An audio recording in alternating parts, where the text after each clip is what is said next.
আলহামদুলিল্লাহ, সম্মানিত সুধী, ইতিমধ্যে আমাদের মাঝে আগমন করেছেন আমাদের আজকের এই মহতী অনুষ্ঠানের সম্মানিত প্রধান অতিথি, অন্তর্বর্তী সরকারের মাননীয় ধর্ম উপদেষ্টা জনাব ডক্টর আফম খালেদ হোসেন হাফিজাহুল্লাহ তাআলা। আজকে যে বইটি নিয়ে আলোচনা হচ্ছে এ পর্যায়ে এই বইটির মোড়ক উন্মোচন হবে আনুষ্ঠানিকভাবে।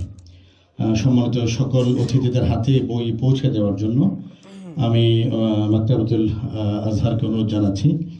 আমার কাছে মনে হচ্ছে স্টেজে আরও একটা দুইটা বই লাগবে, আমাদের রশিদ সাহেবের হাতে বই নেই। আমরা আশা করছি সবার হাতে বই পৌঁছে গিয়েছে।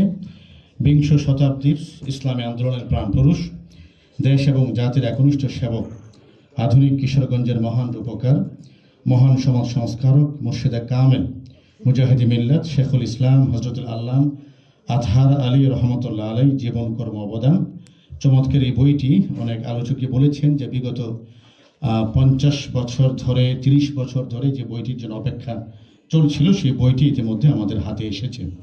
এটি প্রকাশ করেছে মাকতাবাতুল আজহার, এটি প্রকাশ করেছে।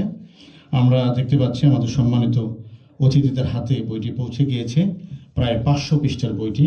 আমি সম্মানিত ধর্ম উপদেষ্টা মহোদয়কে বইটি সহ সকল অতিথিদেরকে নিয়ে একটু দাঁড়ালে এটির একটি আনুষ্ঠানিক উন্মোচন হবে, মিডিয়ার ভাইদের ছবিটা নিতে সহজ হবে। সম্মানিত অতিথিবৃন্দকে আমাদের সম্মানিত ধর্ম উপদেষ্টার সাথে একটু সারিবদ্ধভাবে দাঁড়ানোর অনুরোধ জানাচ্ছি। অডিয়েন্স ভাই বসি, উপস্থিতি বসি। জি ভাই, সামনে যান ভাই, প্লিজ ভাই, সামনে যান।